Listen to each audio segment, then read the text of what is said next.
또 악한 영에 넘어지며 하나님이 주시는 마음을 멀리하곤 하였음을 고백합니다.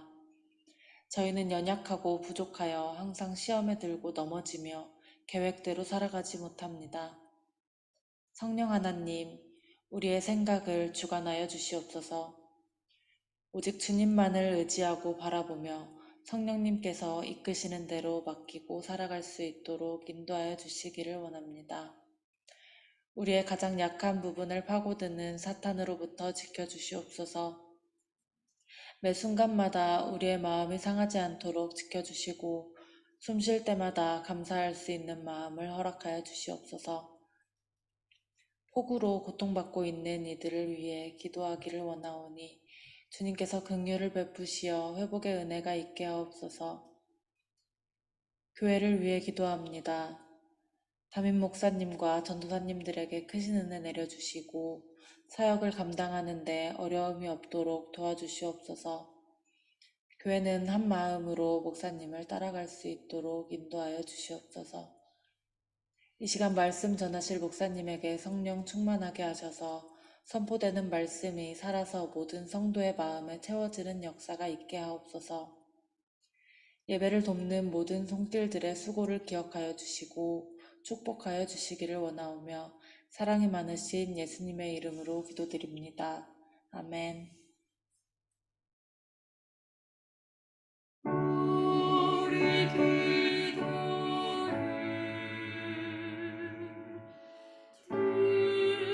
들어주시고 주님의 평화를 내려주소서.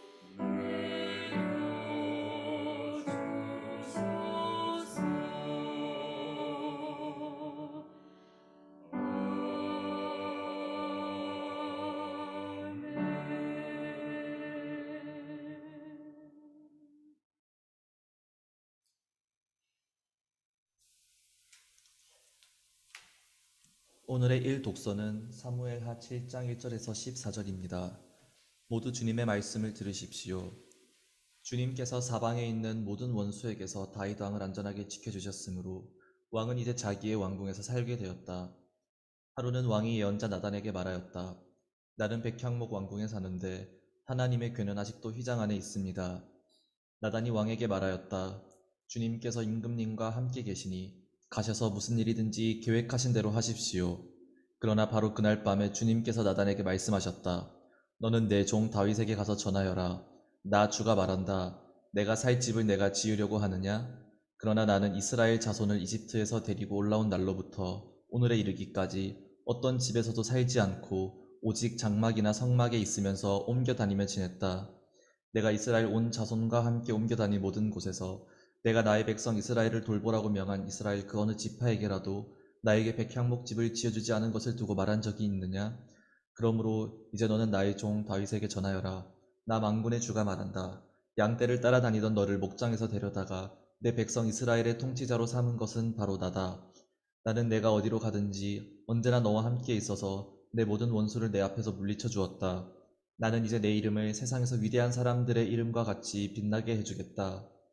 이제 내가 한 곳을 정하여 거기에 내 백성 이스라엘을 심어 그들이 자기의 땅에서 자리 잡고 살면서 다시는 옮겨 다닐 필요가 없도록 하고 이전과 같이 악한 사람들에게 억압을 받는 일도 없도록 하겠다. 이전에 내가 나의 백성 이스라엘에게 사사들을 세워준 때와는 달리 내가 너를 너의 모든 원수로부터 보호하여서 평안히 살게 하겠다. 그뿐만 아니라 나 주가 너의 집안을 한 왕조로 만들겠다는 것을 이제 나 주가 너에게 선언한다. 너의 생애가 다하여서 내가 너의 조상들과 함께 묻히면 내가 내 몸에서 나올 자식을 후계자로 세워서 그의 나라를 튼튼하게 하겠다. 바로 그가 나의 이름을 드러내려고 집을 지을 것이며 나는 그의 나라의 왕위를 영원토록 튼튼하게 하여 주겠다. 나는 그의 아버지가 되고 그는 나의 아들이 될 것이다. 그가 죄를 지으면 사람들이 저의 자식을 매로 때리거나 채찍으로 치듯이 나도 그를 징계하겠다. 이것은 거룩하신 하나님의 말씀입니다.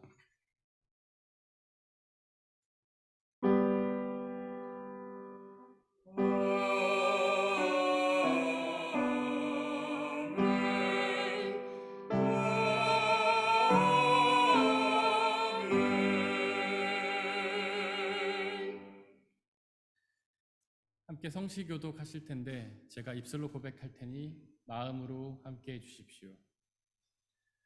여호와는 나의 목자시니 내게 부족함이 없으리로다.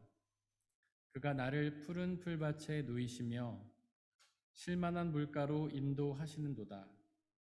내 영혼을 소생시키시고 자기 이름을 위하여 의의 길로 인도하시는도다. 내가 사망의 음침한 골짜기로 다닐지라도 해를 두려워하지 않을 것은 주께서 나와 함께 하심이라. 주의 지팡이와 막대기가 나를 안위하시나이다. 주께서 내 원수의 목전에서 내게 상을 차려주시고 기름을 내 머리에 부으셨으니 내 잔이 넘치나이다. 내 평생의 선하심과 인자하심이 반드시 나를 따르리니 내가 여호와의 집에 영원히 살리로다. 아멘.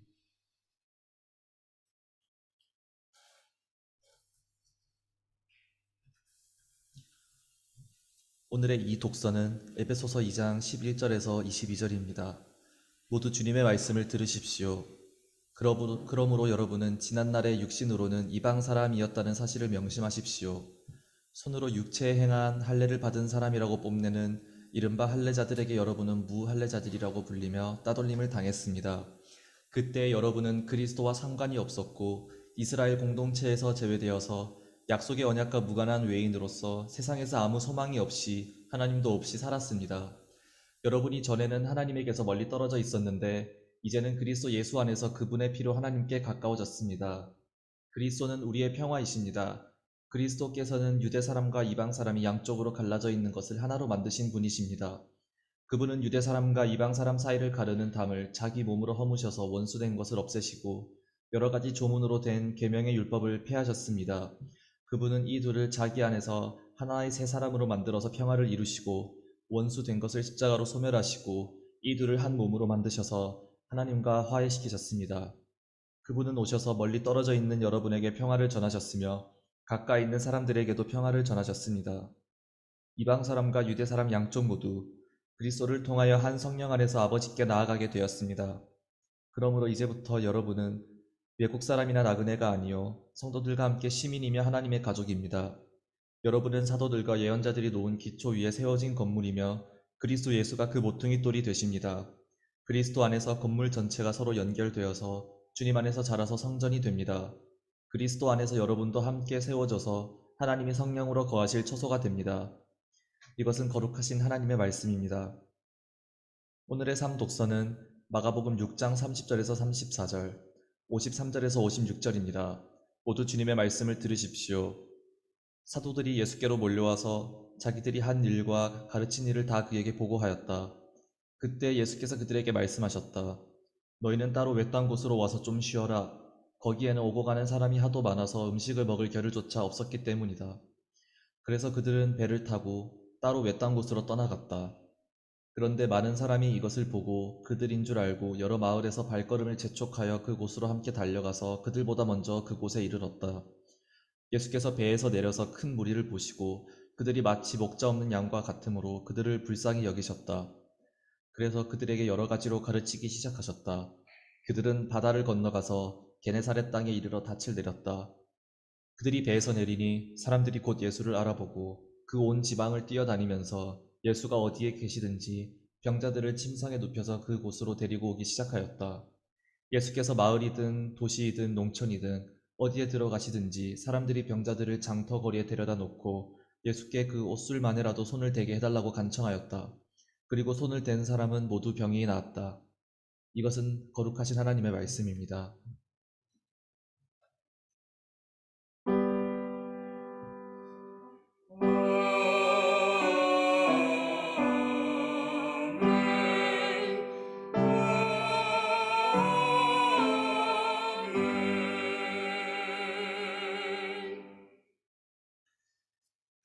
함께 기도하고 주님의 말씀을 나누도록 하겠습니다. 우리를 사랑하시는 아버지 하나님, 이 시간 험한 세상을 살아가면서 주님을 잘 찾지 못하고 어두운 곳에서 절망하며 낙심하다가 지금 주님 앞으로 다시 돌아왔습니다. 하나님, 우리 영혼들에게 하나님의 살아계신 그 말씀을 선포하여 주시옵소서. 하나님의 말씀을 통하여 우리가 참된 생명의 비밀을 깨닫게 하여 주시고, 그로 인해 우리의 모든 불안과 두려움을 사라지게 하여 주시고, 이 세상에서 그 무엇도, 그 어떤 것도 줄 수 없는 참된 기쁨과 평화를 누리게 하여 주시옵소서. 이 시간 성령 하나님 우리를 지켜보아여 주시고, 말씀을 향한 열정을 허락하여 주시고, 오직 하나님의 말씀에 귀를 기울이게 하여 주시고, 그 말씀을 듣고 깨닫고 믿어 또한 순종하여서 그 말씀 속에 있는 영원한 생명의 은혜, 참된 기쁨과 평화의 은혜를 누리게 하여 주옵소서. 이 모든 말씀 우리 주 예수 그리스도의 이름으로 기도드렸습니다. 아멘. 우리 아버지 하나님과 예수 그리스도께서 주시는 은혜와 평화가 여러분들에게 있기를 바랍니다. 오늘의 일독서 본문 사무엘하 7장은 다윗이 이스라엘 왕이 된 이후의 일들을 기록하고 있습니다. 2절에 보니까 그가 왕이 된 후에 가장 먼저 했던 일은 하나님의 궤를 모실 성전을 짓는 일이었는데요. 그 어떤 것보다도 먼저 하나님의 성전을 지으려고 하다니 역시 다윗답지 않습니까? 물론 다윗이 그 무엇보다도, 그 누구보다도 하나님을 사랑했다는 점에서는 의심할 여지가 없습니다. 하지만 솔직히 말해서 다윗이 하나님만을 생각해서 성전을 지으려고 했던 것은 아니었죠. 그에게는 다른 이유들도 있었는데요. 먼저 정치적인 이유가 있었습니다. 사실 지금 다윗이 이스라엘의 왕이 되긴 했지만 모든 사람들의 지지를 받은 것은 아니었습니다. 그래서 더 많은 사람들의 지지를 확보하기 위해 그들이 믿는 하나님, 그 하나님의 모실, 하나님을 거하실 성전을 지으려고 했던 것이죠. 즉 다윗은 성전을 도구로 이용해서 자신의 이익을 얻으려 했던 것입니다. 또한 그렇게 성전을 짓는 이후에는 자신의 성과와 업적을 드러내려는 목적도 있었는데요. 사실 어떤 지도자든지 자기가 강력한 힘을 가지면 건물이나 어떤 큰 건물 같은 것을 지어서 자신의 업적을 자랑하려고 하지 않습니까? 바로 피라미드나 만리장성이 그런 예잖아요. 다윗도 그렇게 성전을 크게 지어서 자신의 성과와 업적을 자랑하려고 했던 것입니다. 3절에 보니까 예언자 나단도 다윗의 계획에 찬성합니다. 하나님의 성전을 세운다는 계획이 참 좋은 계획 아닙니까? 예언자 나단이 생각할 때에 그 계획을 하나님도 기뻐하실 거라고 생각한 것이죠. 그래서 나단은 그 일에 대해서 하나님께 물어보지도 않고 다윗에게 당신의 뜻대로 하라고, 즉 성전을 지으라고 말했는데요. 하지만 4절 이하에 보니까 하나님의 생각은 그들의 생각과는 달랐습니다. 하나님은 다윗이 성전을 짓는 것을 반대하셨죠. 그 이유는 6절에 기록하듯 하나님은 집 안에 사시는 분이 아니시기 때문입니다. 즉 하나님은 건물 안에 갇혀 계시는 분이 아니라 어디서든 존재하는 분이시기 때문이죠. 또한 하나님이 성전을 짓는 것을 반대하신 이유는 하나님과 성전이 사람의 이익의 도구가 되는 것을 원치 않으셨기 때문입니다. 10계명의 제3계명을 떠올려 보시기를 바랍니다. 하나님의 이름을 망령되이 일컫지 말아라. 즉 하나님의 이름을 함부로 부르지 말라는 계명 아닌가요? 사실 그 계명은 하나님의 이름을 이용해서 이익의 도구로 삼지 말라는 계명입니다. 또한 하나님은 8절에서 다윗이 그저 양치는 목동에 불과했다고 말씀하셨는데요. 즉 다윗이 비록 지금 왕이 되었지만 성전을 크게 지어서 자랑할 만한 성과와 업적은 전혀 없다는 말씀입니다. 왜냐하면 하나님이 그의 모든 성과와 업적을 만들어 주셨기 때문이죠. 바로 하나님이 그를 왕으로 세우시고 모든 이스라엘을 통일시키게 만드신 것이기 때문입니다. 12절 이하에서 하나님은 다윗이 아니라 그의 후계자가 성전을 지을 거라고 말씀하셨습니다. 그 하나님의 말씀대로 다윗의 후계자인 솔로몬이 성전을 지었는데요. 바로 그때부터 유대교의 지도자들은 그 성전에 하나님을 모셨습니다.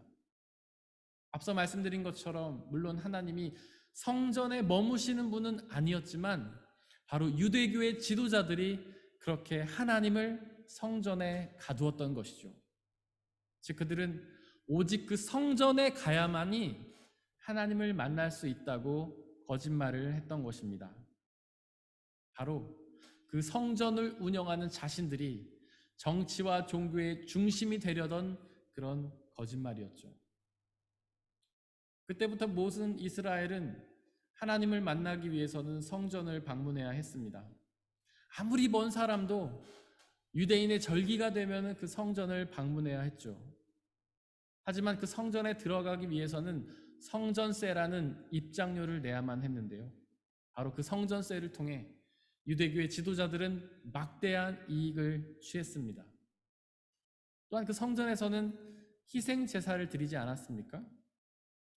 그 희생 제사를 위한 동물들도 반드시 성전 안에서만 구입해야 했습니다. 성전 밖에서 구입한 동물로는 제사를 드릴 수가 없었죠. 바로 그것을 통해서도 유대교의 지도자들은 막대한 이익을 취했습니다. 즉 성전이 유대교 지도자들의 이익의 도구가 되었던 것입니다. 바로 하나님이 염려하셔서 금하셨던 그 일이 현실이 된 것이죠. 또한 그 성전은 분리와 차별과 소외의 장이 되었습니다. 그 성전은 여러 가지 구역으로 나뉘어 있었는데요. 먼저 이방인의 뜰이라는 곳이 있었습니다. 이방인은 바로 거기까지만 들어갈 수 있었죠. 바로 그 뜰이 이방인과 유대인을 분리시키고 이방인을 차별하고 소외시켰던 것입니다. 또한 그 성전 안에는 여인의 뜰이라는 구역이 있었습니다. 여자들은 거기까지만 들어갈 수 있었죠. 바로 그 뜰이 여자와 남자를 분리시키고 여자들을 차별하고 소외시켰던 것입니다. 또한 그 성전 안에는 제사장의 뜰이라는 구역이 있었습니다. 그 뜰 안에는 오직 제사장만이 들어갈 수가 있었죠. 바로 그 뜰이 제사장과 평신도를 분리시키고 평신도를 차별하고 소외시켰던 것입니다. 그 분리의 기준은 바로 율법이었는데요. 율법을 잘 지키는 유대인, 남자, 제사장들은 인정을 받았지만 율법을 지키지 잘 못했던 이방인과 여자들, 평신도는 차별과 소외를 당해야 했습니다. 사실 그 율법주의는 성과주의와 업적주의라고 할 수 있습니다. 율법을 잘 지켜서 성과와 업적을 쌓은 사람은 인정을 받았고 율법을 잘 지키지 못해서 성과와 업적을 쌓지 못한 사람들은 분리와 차별과 소외를 당해야 했던 것이죠. 어떻습니까? 마치 이 세상의 법과 똑같지 않습니까? 세상에서도 능력이 좋아서 성과와 업적을 쌓은 사람들만 인정을 받고 그렇지 못한 사람들은 분리와 차별과 소외를 당하잖아요. 즉 하나님의 성전이 이 세상과 별로 다를 바가 없었던 것입니다.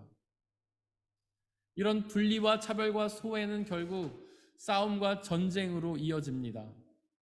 그렇게 서로를 분리시키고 차별하고 소외하는데 어떻게 싸움이 나지 않을 수가 있겠습니까? 역사적으로 이 성전을 두고 아주 많은 전쟁이 있었습니다. 이스라엘은 곧 남유다와 북이스라엘로 갈라져서 그 성전을 두고 그 성전을 차지하기 위해 치열한 전쟁을 벌였습니다.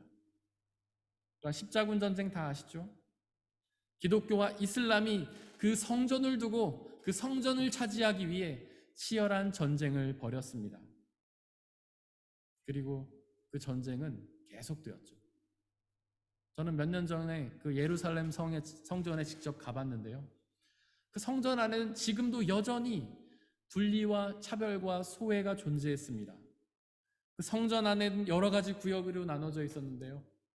가톨릭 구역, 개신교 구역, 정교회 구역, 이슬람 구역, 이렇게 서로 나눠져서 절대로 침범하지 않았습니다. 그렇게 침범하면 싸움과 전쟁이 나기 때문이죠.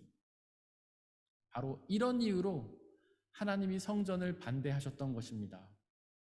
그 성전이 하나님의 영광을 드러내는 것이 아니라 오히려 가리웠기 때문이죠.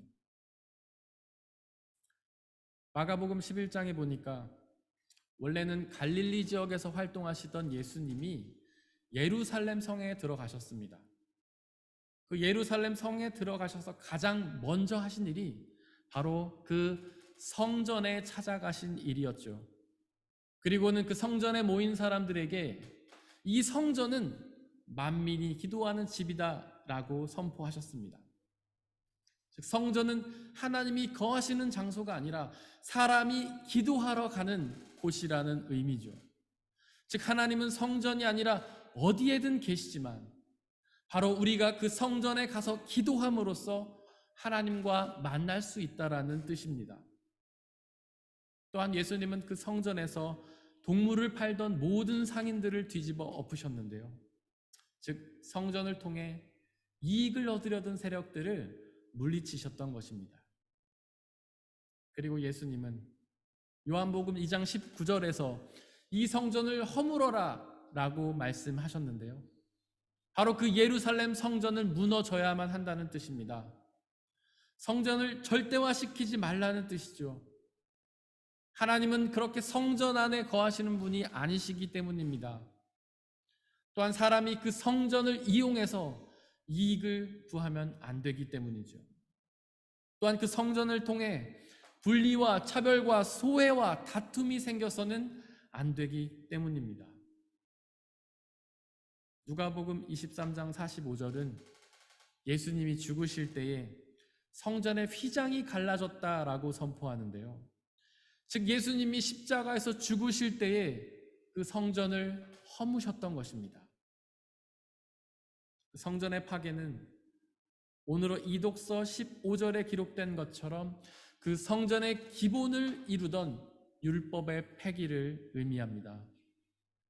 바로 그 예수님 덕분에 우리는 더 이상 율법을 지킴으로써가 아니라 예수님을 믿음으로써 구원을 얻게 되었죠. 즉 율법을 지키는 성과와 업적이 아니라 예수님을 믿음으로써 구원을 얻는 것입니다. 아무런 율법의 성과와 업적이 없어도 예수님을 믿기만 하면 구원을 얻는 것이죠. 여러분들은 어떻습니까? 하나님을 위해 많은 성과와 업적을 쌓으셨습니까? 하나님의 이름을 드러내기 위해 많은 일들을 하셨나요? 그렇지 못했다 하더라도 염려하지 마시기를 바랍니다. 구원은 그런 성과와 업적으로 얻는 것이 아니라 오직 믿음으로 얻는 것이기 때문입니다.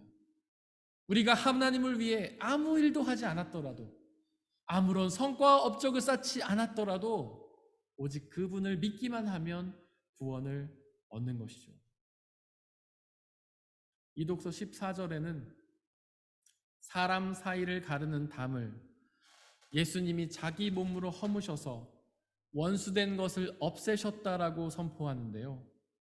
즉 예수님이 율법을 폐기하시면서 그 성전 안에 있던 모든 분리와 차별과 소외가 사라지게 된 것입니다.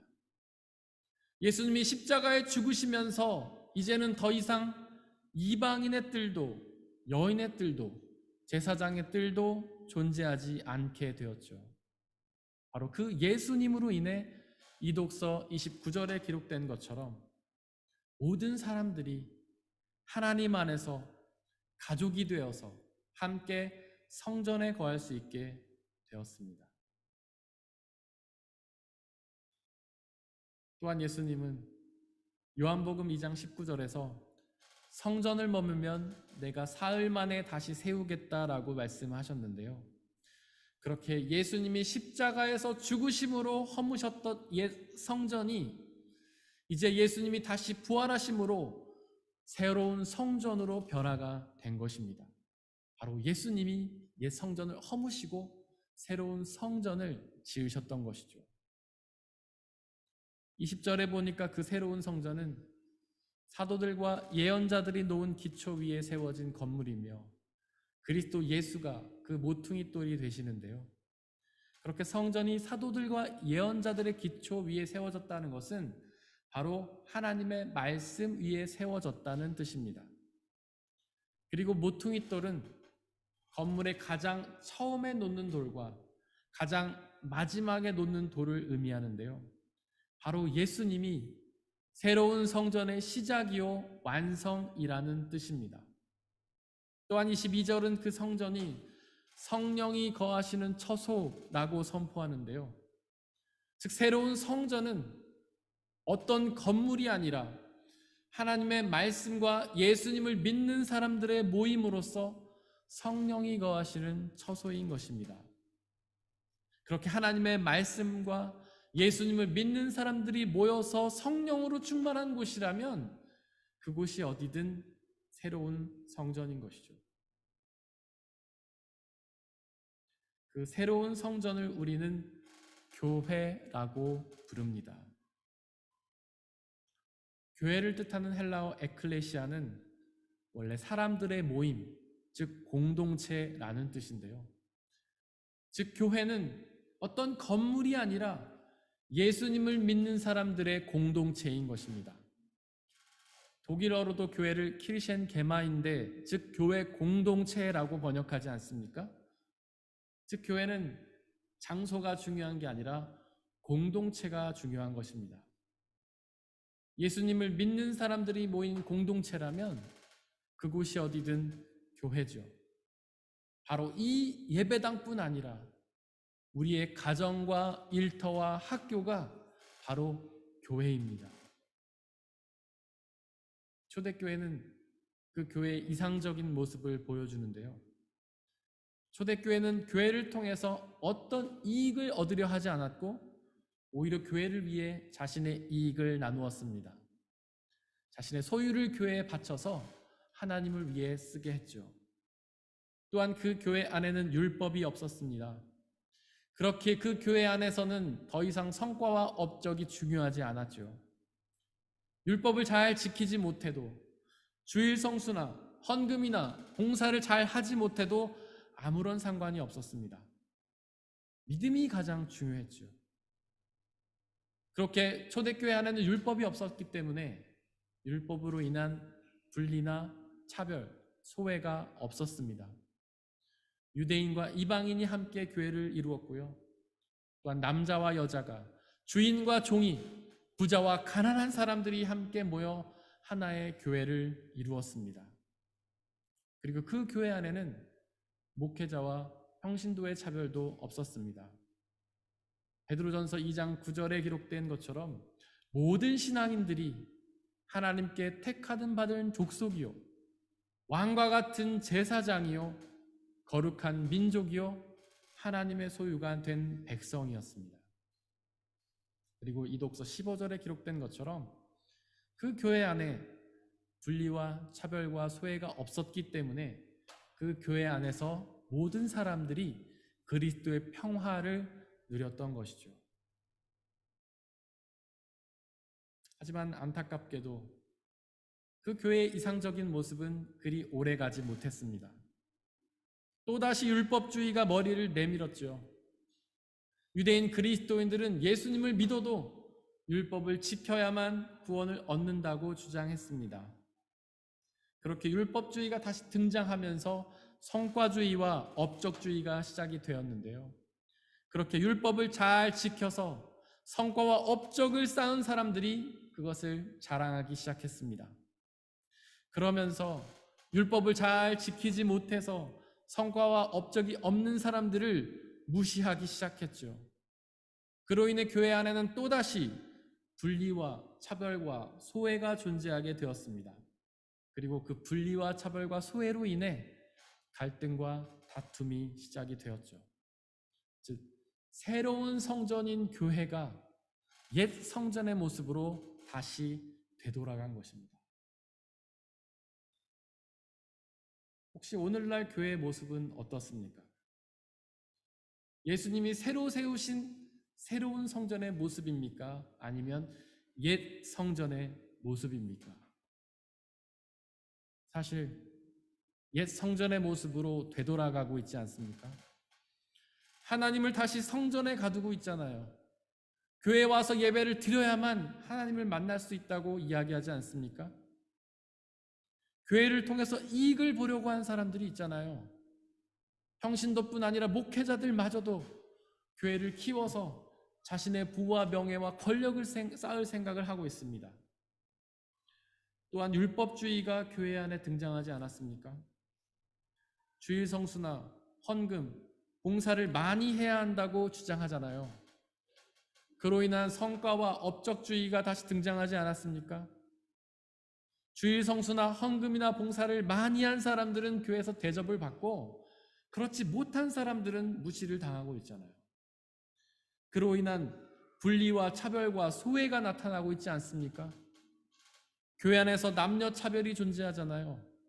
남자들은 교회 지도층을 차지하고 여자들은 그저 이름도 빛도 없는 곳에서 조용히 지내고 있잖아요. 목회자와 성도들의 차별도 존재하지 않습니까? 목회자는 왕처럼 대우받지만 평신도들은 종처럼 대우를 받잖아요. 이런 분리와 차별과 소외 때문에 교회 안에는 여전히 다툼과 갈등이 생기지 않습니까? 그러나 여러분들, 예수님의 말씀을 기억하시기를 바랍니다. 예수님은 이런 옛 성전을 허물라고 말씀하십니다. 그리고 새로운 성전인 교회를 세우라고 말씀하셨죠.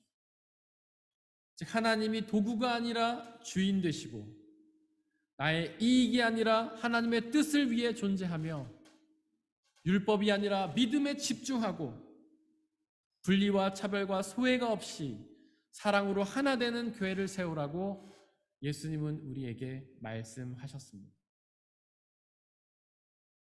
이독서 21절을 보시기를 바랍니다.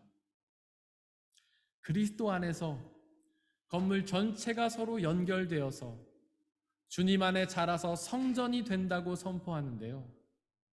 즉 새로운 성전은 그리스도 안에서 연결되고 주님 안에서 자라가는 것입니다. 그러므로 사랑하는 성도 여러분들, 우리의 모든 율법적인 노력과 성과와 업적을 내려놓고 오직 예수 그리스도를 온전히 믿으시기를 바랍니다. 그러면 그 믿음을 통해서 우리의 교회가 예수 그리스도 안에서 성령을 통하여 자라가게 될 것입니다. 사람의 헤아림을 뛰어넘는 하나님의 평화가 그리스도 예수 안에서 여러분들의 마음과 생각을 지켜주시기를 바랍니다.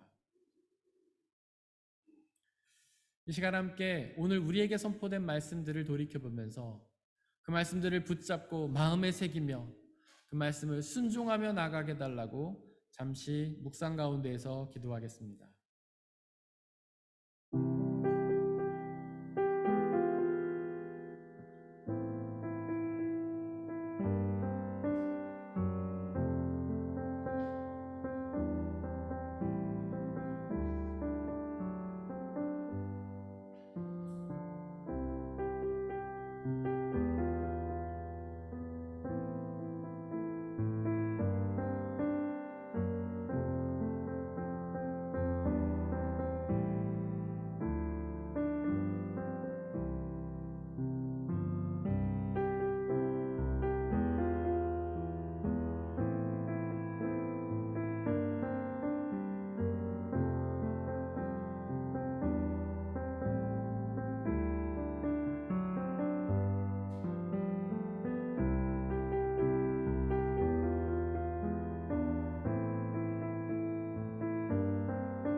말씀 우리 주 예수 그리스도의 이름으로 기도드렸습니다. 아멘.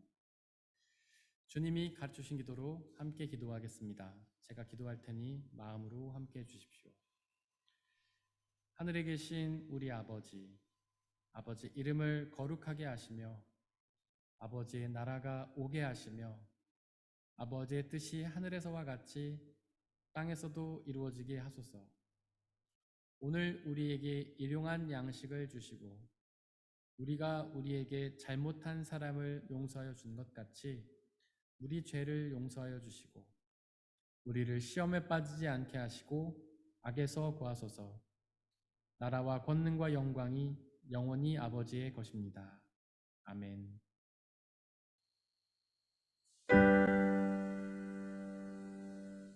모든 것이 주께로부터 왔으니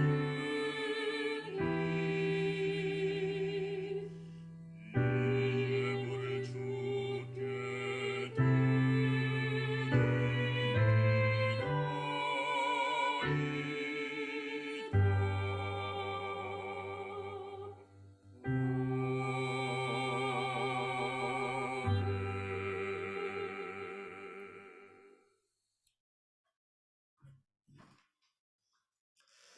사랑하는 형제 자매 여러분들, 이제 여러분들을 성찬 예식으로 초대합니다.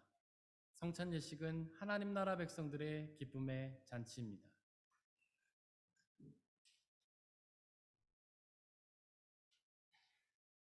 우리 주 예수 그리스도께서 잡히시던 날 밤에 제자들을 모으시고는 떡을 떼사 하늘을 우러러 축사하시고 나눠주시며 말씀하시기를 받아 먹으라.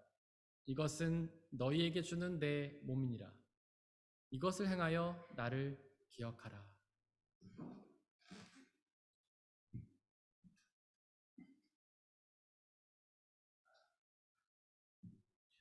또한 예수께서는 잔을 가지사 하늘을 우러러 축사하시고 나눠주시며 말씀하시기를 받아 마시라.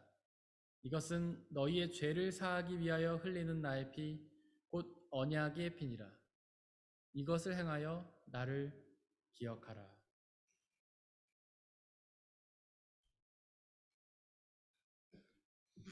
우리의 아버지 하나님, 이 시간 간절히 기도하오니 당신의 영이신 성령 하나님을 이 떡과 포도주에 보내주시사 또한 함께 예배를 드리고 있는 모든 형제와 자매들에게 보내주시사 우리가 이것을 먹을 때마다 주께서 살아계셔서 우리와 함께 계심을 기억하고 믿게 하여 주옵소서. 또한 이 한 떡과 포도주를 나눠 먹는 모든 사람들이 주님 안에 한 형제요 자매임을 기억하고 믿게 하여 주옵소서. 또한 이것을 주님이 다시 오시는 그날까지 늘 행하며 그날에 이루실 영원한 생명과 하나님의 나라를 소망하며 기대하게 하여 주옵소서. 지금 우리 주님께서는 저와 여러분들을 주님의 식탁으로 초대하십니다. 우리 함께 주님의 몸과 피를 먹고 마시도록 하겠습니다. 주님의 몸입니다.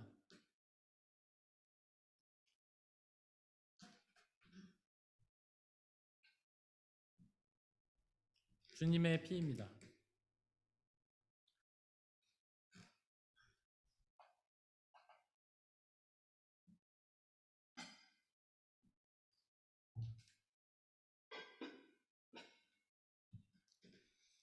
비록 지금 저희가 이것을 직접 행하지는 못하지만 이 성찬의 은혜가 여러분들과 함께 하시기를 간절히 소원합니다.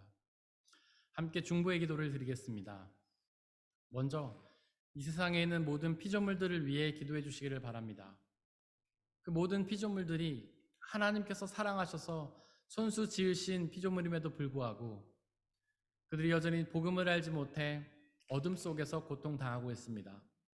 그들 모두에게 주님의 복음이 전해져서 그들 모두가 복음 주시는 구원의 은혜, 참된 기쁨과 자유와 평화를 누리게 해달라고 기도해 주시기를 바랍니다. 우리의 교회 공동체를 위해 기도해 주시기를 바랍니다. 비록 우리의 교회 공동체가 부족하고 연약한 사람들의 모임이지만 성령 하나님의 은혜로 함께해 주시사 이 땅에 하나님의 나라로 이루어 주시고 우리의 교회 공동체를 통해 주님의 복음이 온전히 선포되며 그 복음을 우리가 온전히 받아 누리며 그 복음을 우리의 이웃들에게 전하는 사명 감당하게 해달라고 기도해 주시기를 바랍니다. 또한 한 사람 한 사람을 위해서 기도해 주시기를 바랍니다.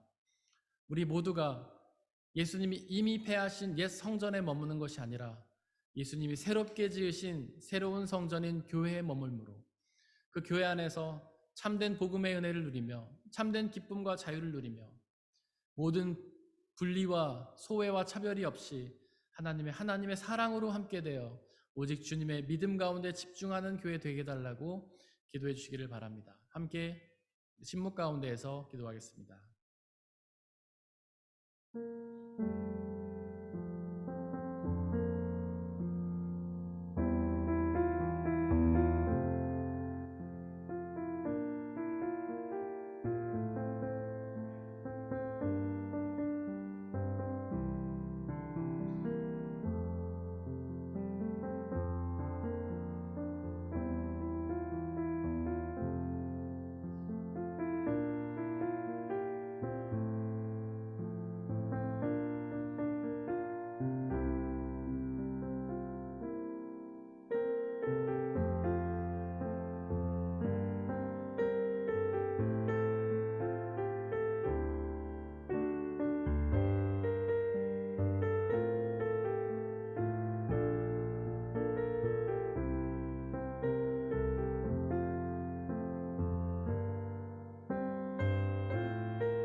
사랑의 하나님, 당신의 아들 예수 그리스도를 통해 우리에게 새로운 성전인 교회 공동체를 지어주심에 감사를 드립니다.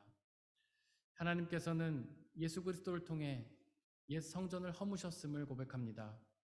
그 옛 성전이 하나님을 그 성전 안에 가두고 믿음보다는 사람의 성과 업적을 강조하며 하나님의 은혜보다는 세상의 이익을 구하고 서로 분리하고 차별하고 소외시키며 결국 다툼과 갈등이 가득한 곳이었기 때문입니다. 그러나 예수님이 세워주신 새로운 교회는 오직 하나님의 은혜에만 집중하며 서로 사랑하고 하나 되며 믿음에만 집중하며 성과와 업적이 무시되는 그런 놀라운 성전인 것을 고백합니다. 우리에게 그 새로운 성전인 교회를 주심에 감사를 드립니다. 하나님, 우리가 늘 날마다 예수 그리스도에 집중함을 통하여 성령의 충만함을 통하여 우리가 하나님의 교회를 이루어갈 수 있도록 역사하여 주옵소서. 우리는 너무나 어리석고 부족하여서 여전히 사탄의 유혹에 넘어가 옛 성전의 모습으로 돌아가려고 합니다. 우리를 자신을 자랑하며 성전을 통해 이익을 구하며 교만한 채 서로 분리와 차별과 소외를 일삼는 우리의 죄악을 용서하여 주시고 성령 하나님의 은혜를 통해 우리의 모든 더러움들을 물리쳐 주시고 오직 예수 그리스도 앞에 집중함으로 주님이 새로 세우신 그 교회가 되게 하여 주옵소서. 우리가 주님의 교회 공동체로 온전히 성장하며 자라갈 수 있도록 지금부터 영원토록 함께 하시며 저희를 지켜 보호하여 주옵소서. 이 시간 드려진 물질을 위해 기도합니다. 주님께서 우리에게 주신 그 모든 것들이 나의 노력과 성과와 업적이 아니라 하나님의 은혜임을 고백하며 그 중에 일부를 다시 주님께 되돌리는 이 손길들을 축복하여 주시고 그 삶을 통하여 날마다 가장 좋은 것들로, 가장 필요한 것들로 채워 주시옵소서. 또한 이 물질이 쓰여지는 곳곳마다 하나님의 나라가 확장되고 하나님의 교회가 세워지는 놀라운 역사로 인도하여 주옵소서. 우리에게 언제나 항상 가장 필요하고 적절하고 좋은 은혜 주시는 예수 그리스도께 감사드리며 이 모든 말씀 우리 주 예수님의 이름으로 기도드렸습니다. 아멘. 예수님의 이름으로 예배에 참석하신 모든 분들을 진심으로 환영합니다. 우리 옆에 있는 분들을 박수로 환영하도록 하겠습니다.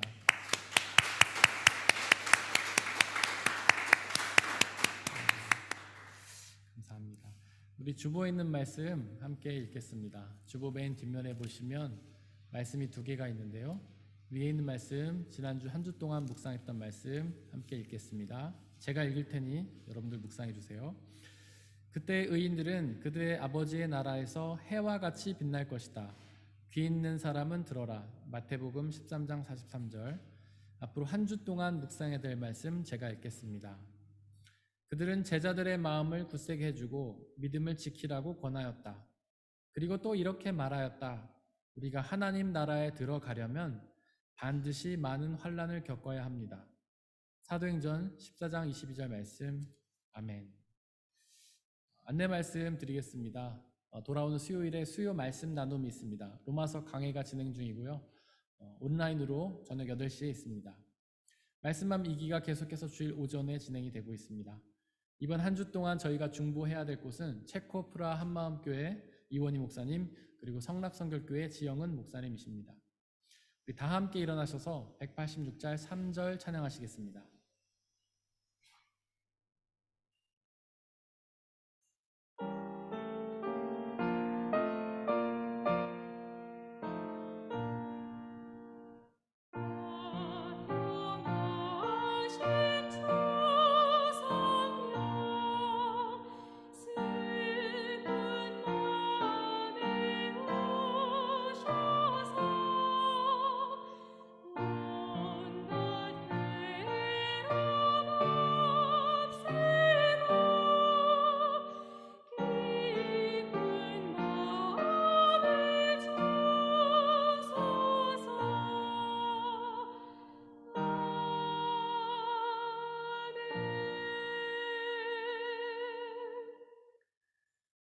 사랑하는 성도 여러분들, 하나님께 예배를 드렸으니 이제 세상으로 나아가십시오.